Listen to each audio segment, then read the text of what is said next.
But they're going, well, what's going on with it? There's still people there. No, they shut it down. Everybody's gone. 200 people got arrested. Yep, 200 people got arrested. They shut it down. They should be all cleaned up today. Something sleep at 10 p.m. I don't sleep last night at like 10:15. All right. I like My parents literally live on the pond. They live, so. Is it 11? All right, it's 11:04. Let's get this party started.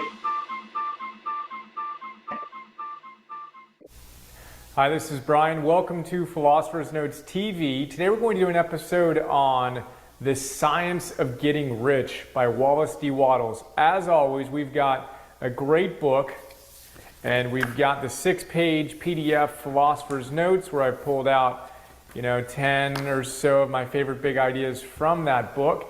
And I'm excited about this one. So, The Science of Getting Rich. A couple of things before we jump into it. Number one, I avoided it for a couple of years because of both the cheesy title and the funny sound of the author's name, Wallace D. Wattles. How great is that? But The Science of Getting Rich is actually a phenomenal book. It's a tiny little essay, essentially, and just packed with goodness. It's also the basis of the movie The Secret, one of the inspirations behind that movie. And frankly, I don't think they did the book justice at all. I think it was way too focused on the thinking aspects and whatnot, and the visualizations, and kind of some magical thinking, versus the true consciousness that we need to have in order to attract the wealth we want to see in our lives, and the action required to actually manifest it and create it. This could be a very, very long discussion. We've only got another 8.5 minutes, so we'll jump in. So first of all, Wattles establishes the fact that there's a science to getting rich. He likes to say, like algebra, you can follow certain equations and you will solve problems. In this case, if you follow his science of getting rich, you will attain abundance and wealth in every sense in your life. So that's interesting. And what I find most interesting that I talk about first in the note is the logic of why we should want to get rich. A lot of times we kind of distance ourselves from wealth and from abundance and from money. We have an ambivalent relationship with money. Sometimes we want it, sometimes we feel like we're greedy if we want it, and it's difficult to find that relationship where we really feel an integrity. And I know I struggled with that several years ago and continue to move through that. But I loved this book and another great one called Spiritual Economics that we also profile in the notes that you can check out. I read those two about the same time, maybe 5-6 years ago, when I was going through my own challenges of integrating spirituality and capitalism. And they really helped move me through that phase. And this particular idea was one of the most essential. He says, when we're looking at the logic of why to get rich, he says, first, let's establish the fact that there's no greater service we can give to God and to humanity than to make the most of ourselves, to become the most extraordinary human beings we can become, right? That is the way we can serve God and humanity most fully. I think we'd all agree on that. Might describe it a little bit differently, but I think we'd agree on the essence of that. So that's principle number one. Principle number two is, if we want to make the most of ourselves, to truly become the most extraordinary human beings we can become in service to God and humanity, we need a certain amount of money. And he would offer, we need wealth. We need true abundance to be able to do the things, to be able to experience the teachings, the life experiences that really allow us to fully express ourselves.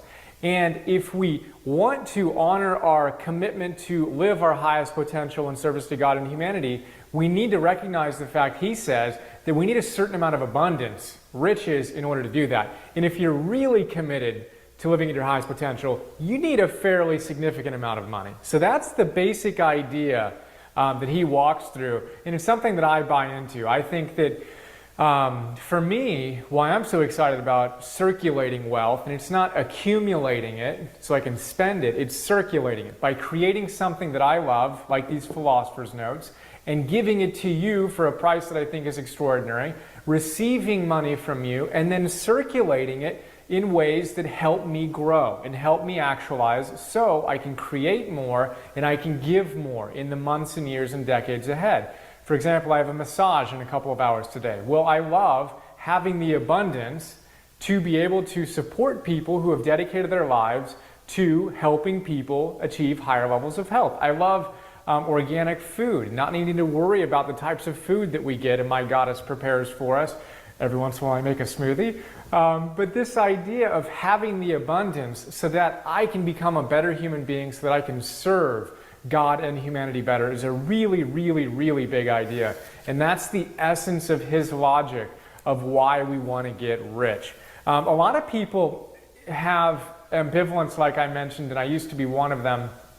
And we'll often say things like, yeah, but what about Mother Teresa and what about Gandhi? They didn't have money and they changed the world. And it's an interesting thing because although Gandhi and Mother Teresa may have renounced their own personal possession of money and wealth, we need to recognize the fact that a lot of money went through Gandhi and his organization and Mother Teresa and her organization. They just didn't hold on to it. They circulated it. But it took an extraordinary amount of wealth for each of them to be in greatest service to humanity. And one of my favorite quotes that I mentioned in the note is from an industrialist who said, "No one realizes how much money it cost me to keep Gandhi poor." Pretty funny. So this is part of a much longer conversation we're going to have in the months and years and decades ahead, how we integrate spirituality and economics, spirituality and capitalism. I'm a huge fan of free markets and capitalism for reasons we'll talk about another time. But I think that business can be a force for good. And as we align with our deepest purpose, our deepest intention, we can do extraordinary things in the world. For now, let's see what other ideas we want to cover. I love the idea of becoming a creator and not being a competitor. Right? So when you look at the science of getting rich, one of the rules we need to follow, or variables we want to plug in, is this idea of creating, not competing. Too often, we look at competition, we look at business, we look at making money as a zero-sum effort, right? If I win, you lose. If you win, then I must lose. And that's just absurd. I remember a mentor of mine, I was talking about competition in one of my prior businesses. I think it was when I was running Zods in the early days.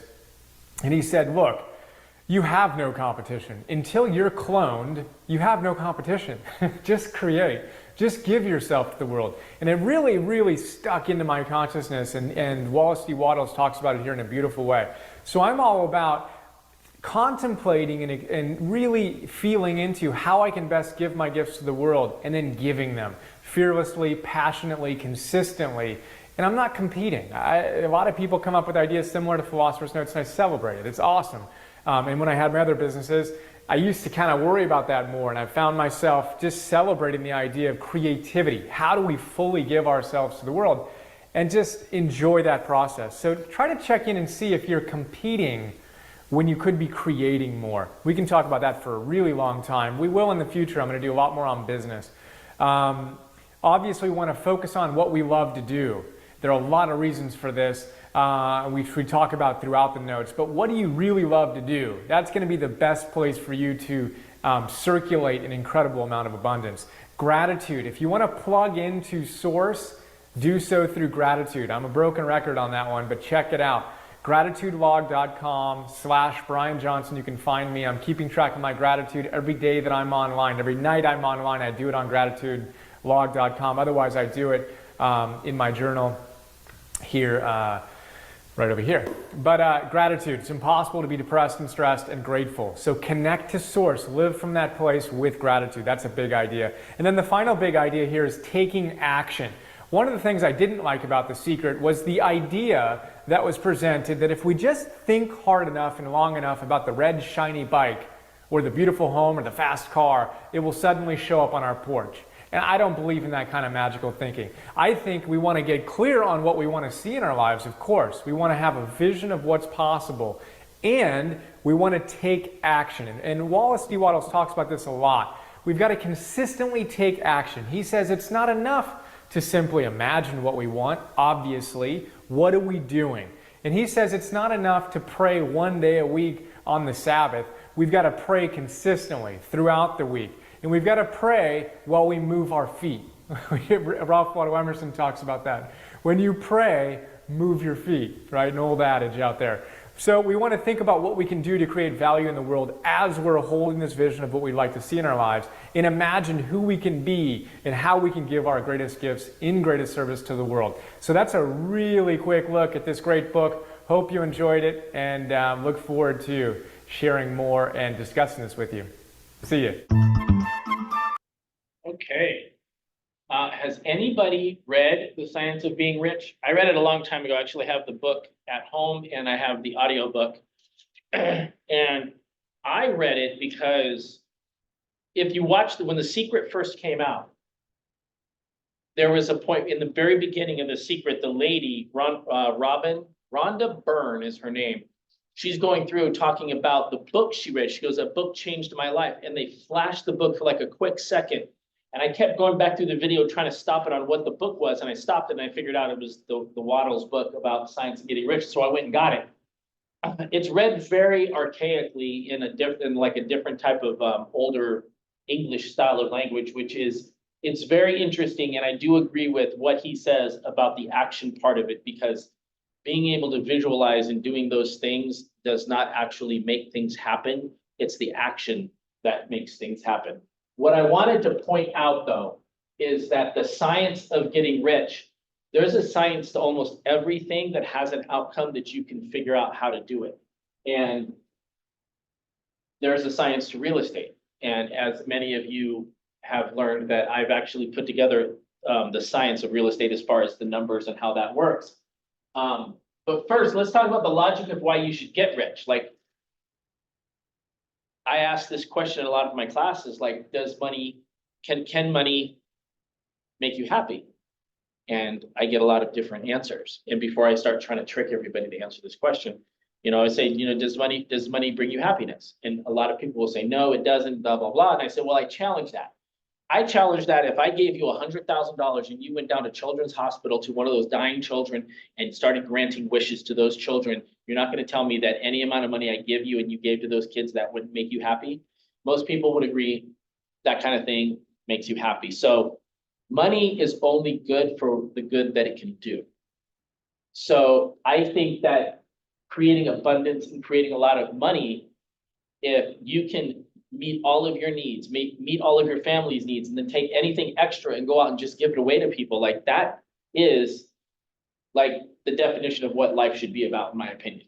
I find it very interesting about the creator, not the competing, is what he was talking about. And I think that's challenging to do that in real estate, because it almost feels like competition when there's all these agents out there, right? There's so many agents out there. We have rankings. We have your number one, your number two. But in reality, it's you versus you. You are able to accomplish almost anything that you want to accomplish, regardless of what anybody else does. Unless you go on another appointment with other agents, which honestly, I think it happens. I don't know. I know Tracy's on here. I don't know how often it happens. I don't track how many times we compete against other agents and beat them, but we also compete and we lose. But I think it's probably, if I had to guess, I'd say it's like maybe 25% of the time. But in that aspect, it's not actually, we're not losing out to that other agent. It's like we didn't deliver the value that that person needed. So that's kind of like us against us as well. GratitudeLog.com. I didn't know about that. I'm going to check that out. But I think that it's really important to acknowledge gratitude every day. When I write down my goals twice a day, I write down the things that I'm grateful for. And normally it's the things that are closest to me, and then it usually works itself out. I actually was not super excited about the book, just like he wasn't. When he talked about the science of getting rich and how it's kind of a cheesy title, I didn't like that either. There's another book out there called I Will Teach You to Be Rich. It's a financial book. And I actually avoided this book as well because it sounded very cheesy and guru-ish that I wasn't really excited about. But it is actually one of the best financial books you could ever read that will help you with anything that you need. I give this book out to gifts. I give it to my stepkids. I've given it to my kids. One of them read it and said it was literally the best financial book they ever read. And they're really smart kids. So I would recommend that you get that because it'll help you with financial advice with like literally anything like 401ks, IRAs, how to save, spend money. Ramat Sethi is the guy's name that wrote it. He actually has a Netflix show, which is, I don't think it shows his full capabilities, It's a good show, but the book is way, way better. A lot of what we're talking about in this book and a lot of what we talk about when it comes to real estate is all centered around one thing. And it has nothing to do with skill. It has nothing to do with talent. It has nothing to do with ability. It all has to do with mindset. And the mindset aspect of this is you actually being able to believe that you can actually do it. And so when we break down you believing you can actually do it, it comes down to action and volume. And what I say is when you look at the science of real estate, the average person knows about 300 people. So you have 300 people. So the number one thing that most agents do not do when they join our office or just start real estate is that they don't take these 300 people and put them somewhere. They don't put them into their database. They don't live anywhere. They kind of live all over the place. And I had an agent that contacted me the other day, and they needed help, and they needed this, and they needed that, and we offered them help, and they're like, I don't want to work with a coach. I don't want to work with this person because I'm going to give up a split. And it's like, you can't be worried about giving up a split when you haven't made any money yet. Part of giving up a split to have somebody help you is so you can get to your goal faster. But they were worried about that. They were worried about all of these different things. And then they contacted me going, hey, I need, can you give me some people to call? And so I looked this person up in our database to see how many people that they had in their database, and the number was 0.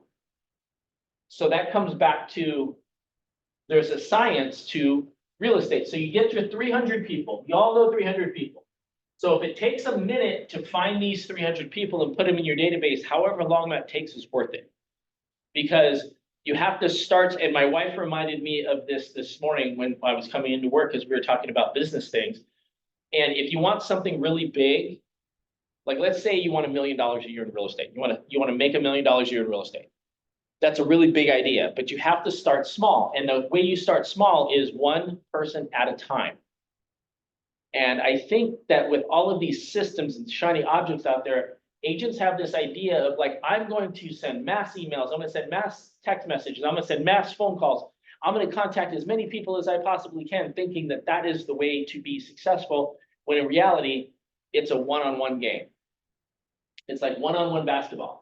So the way the math works is that 6% of everybody is going to buy, sell, or refer business out when it comes to real estate in the next 12 months. Now, I've actually been given new numbers. Now, according to the MREA, that is not 6%, it's actually 16% is the number that I was given. My coach told me it's 10% and our team did 13%. So I like going with 6% because it seems like a very realistic number based on all the other numbers being higher. So 6% of 300 is 18. So that means if you know an average of 300 people, that everybody on this planet has the ability to do 18 deals a year. So the way you get to these 300 people is that you go talk to them one by one, by one, by one, by one, by one, by one. You have individual conversations with them. You talk to them, you don't email them, you don't text them, you don't Facebook them, you don't X them, you don't do any of those things. You have a real conversation with them. Because the secret to real estate in any way, shape, or form is how deep is your relationship with that person. The deeper your relationship is going to get you to where you want to be with them, to where if they don't use you, they're going to feel really bad about not using you because you are so close with that person. And typically, you find that when they don't use you, it's just because you don't have that connection. And that's really the only reason there is. But you don't get there without the action part of it. And if you have a guy like Richard Schulman, who's a great guy, he was #1 in the region, he did 256 transactions. If he did 256, like, where was everybody else? Those are 256 transactions that everybody else had an opportunity to be a part of as well. The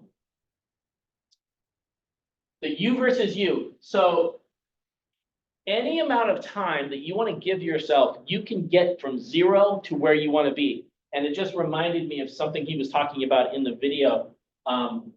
Tracy and I were watching a 60 Minutes episode. It's going to tell how old we are. Like we watch 60 Minutes. You watch 60 Minutes? Oh, okay. I don't feel so bad now. So, but they talked about the creator of NVIDIA, which was back in 1993, they were a graphics design company that worked with graphics for video games. They went from 1993 to 2024, which is 21 years. They are now leading the industry in robotics and artificial intelligence and chip design. And it's a $1 trillion company. It's one of the top 5 most profitable companies in the world. And it took 21 years.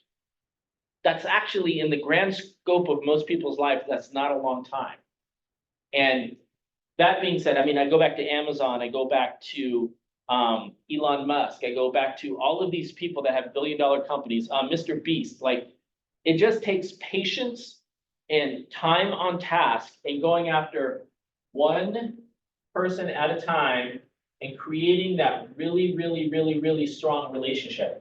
I know when I coach with people that I tell you, you have to have 25 conversations a day. If you had one really strong conversation a day for a year, every year, at the end of the year, that would be over 350 conversations you would probably have. That would create a major 6 to 7 figure business based on one conversation a day.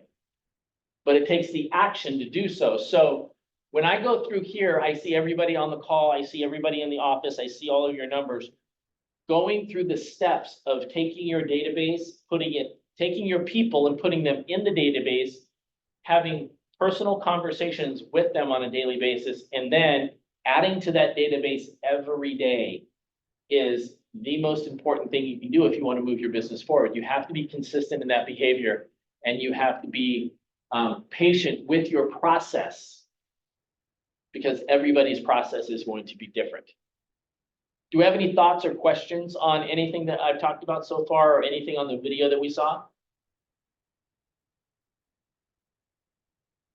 So at this point, what I would say was I would ask everybody, like, do you have everybody in your database, and do you have a plan on getting that next person in the database? Like, where would you go find the next person? Joseph, do you have everybody in your database? I have a lot of people I have to actually add. That I put notes in my computer. I Yeah. have like maybe 20 more people I have to add. Okay. Do you know how many people in your database total? I think I have around 300 something now. Okay, that's good. That's good. What about you? Most people don't. So let's I just, have 700 people on my phone. I mean, when I first, Yeah. I was pretty intentional yeah, about going through and leading numbers that weren't yeah, real or whatever. yeah. And yeah, Have you got everybody in your database yet or no? I've talked to Have you put them in your database though? like the thing on, yeah, I did Yeah. the Context Plus, and I think most of the people that are on my phone are in that. Okay. I mean, obviously, I'm used to my phone for Yeah. calling and texting. So there's an app that you can download for Keller Williams that has Command on there, and you can actually just pull your contacts from there. So if you have them downloaded and you have the app, you can just call them from your phone normally and keep notes. And so after, like, you have everybody, you put them in your phone, you have 18 possible deals happening. The next thing that you need to do is put them on some type of follow-up plan, because calling them is one thing, but you want some automation to go out as well after you make the phone call. After you make the phone call is the important part. You have a happy birthday message go out. You have a monthly newsletter go out. There's no specific thing that has to go out, but there has to be an abundance of communication when you talk to your people and they're in your database. Thought I was in trouble for a second. Joey comes walking in the room. So the key is you have to have an aggressive amount of communication. It has to be consistent. It just has to be a lot, and it's probably way more than what you're already doing. Most people that I know don't communicate with their database enough. Any thoughts or questions on anything we've talked about so far? About half the people I'm pretty comfortable with, and then the other half of the people, like, I feel kind of intimidated by. So what makes you intimidated by them? I don't know, the way that they've treated me in the past, or just Okay. things that have happened. Okay. So I mean, are those people you would probably just not want to talk to ever again? There are people I think that like I actually would have a hard time doing business with. I don't think there is that level of respect there. Otherwise, obviously, I feel comfortable talking Yeah. to them. Do you think that's something that could be solved if you reconnected with them and tried to move the relationship forward in a different way? Some of them, no. Okay, so the key is not to make it super difficult, right? So if there's somebody that you're like, I just really don't have any interest in dealing with this person, then you just delete them. Just delete, and Tracy and I have done that. There's people that we've just deleted. Like, is there a chance for business there? Maybe, but we don't want to work with these people anymore. But also take this into consideration. It's not about them using you. It's about them referring you as well, because I feel, because I've seen it, most agents screw up the relationship with everybody and they don't capitalize on the refer part of it. They don't have the conversation with that person in expectation of getting a referral. Their conversation is like, I want you to give me a deal. And instead of it's just like, no, I need you to know me well enough to refer me to somebody else. So there's people that have family members that will not use them, but they'll refer them out. And I feel like that's the expectation you should have with everybody. Not that they're going to use you, but that I need you to tell other people about me. And so like me, the kind of person I am, I don't have a problem asking. I'm like, would you ever refer me to somebody else? Would you be okay with that? And asking for that, because it makes that conversation a little bit more simple, because I'm not asking you for business. I'm just asking, would you send my information to somebody else to Yeah, that's a possibly? whole new thing. So I Yeah. think like, obviously, I'm a very personal person, so talking to people is something I mind, but Yeah. I've never been like in marketing, so like, oh, like, could you refer me? That's a little. Yeah. Gets it. Well, so that's a conversation you would have with somebody that you would never expect to get business from, right? You have kind of like a lukewarm relationship with, you guys know each other, but you're like, I think it would be hard to work with that person. So just have a conversation with that person and ask him to refer you out to other business. And I can tell you, this will happen with some people, is that you will push them away and say, I don't want to work with you, but can you refer me? Like, that's the vibe you're giving off. Like, I don't need your business, but if you can refer me to somebody, that would be great. What'll happen is that actually makes them want to work with you more, because they know that like, oh, you don't want my business? You know what I'm saying? And it's not everybody. And every time I give you an example, it's going to be a little bit different, because when I'm talking about working small, I'm talking about personal relationships with everybody one-on-one, and every relationship is going to be a little bit different. But if you have people in your database that you're just not interested in working with, and like, that's just doesn't make you feel good, then just get rid of them. Move on. Another part of it is the confidence too, that makes you intimidated by people. Yeah. Do you know how you fix that? Maybe they, like, there has been one or two like random things that have happened, maybe like, just a little intimidated by the person, but not like you think they're like a horrible person. Yeah. It's just like, you're just a little. Well, you know how you fix confidence in that situation? So you have to talk to more people. You have to have more conversations. If you have real estate conversations every day ad nauseum, like just constant real estate conversations, talking about the market, talking about what's going on, so on and so forth, in a short amount of time, if you do it enough, you'll have enough confidence to where you can talk to anybody about anything. Because most people only know what's regurgitated on the news and on media and stuff like that, right? So if you are having conversations with everybody around you, and everybody around you hears that you're having these conversations, that's going to help you build up confidence, because you're going to be able to answer questions like this or like that. Because what'll happen is you'll talk to somebody and you won't know the answer, and you'll get stuck, and you'll have to go through in your mind. And the same thing with like kids. I think like I'm in this bad kind of thing of where I do actually know a lot. I've been reading a lot. I've been Yeah. going on stuff, but Yeah. I just don't think that, because I've been shut down a lot, sometimes I don't think people want to hear it. So then I'm like. So wow. you don't think other people would want to hear it? Certain people who give up that vibe.